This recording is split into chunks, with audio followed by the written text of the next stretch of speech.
Chhota Udepur town વિસ્તારમાં 8 અને 9 નવેમ્બરના રોજ રિક્ષાની બેટરી ચોરીની ફરિયાદ નોંધાઈ હતી, જેમાં તપાસ કરતા જાકીર અબ્દુલ સત્તાર શેખ અને આસિફખા યુસુફ પઠાણને ઝડપી પાડવામાં આવ્યા હતા.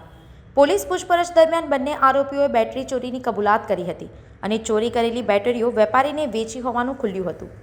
પોલીસે કુલ 4 બેટરીઓની કિંમત 6000 ગણાવી આરોપીઓ સામે કાયદેસરની કાર્યવાહી હાથ ધરી છે.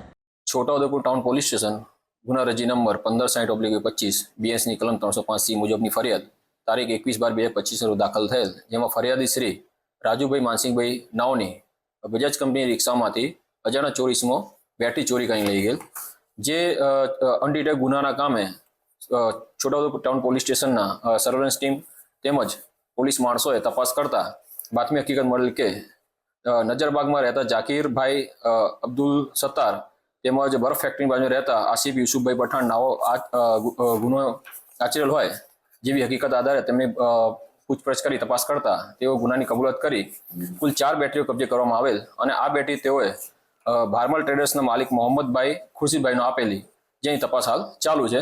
2 આરોપી ગુનાના કામે અટક કરી પૂછપરછ કરી અને બેટરી રિકવરી કરી તે લોકો કોર્ટ હવાલે કરવામાં આવેલ છે અને અન્ય 3જા આરોપીની તપાસ ચાલુ છે. છોટાઉદેપુરથી સંવાદદાતા સાથે અભિપ્રાય ન્યૂઝ, વડોદરા.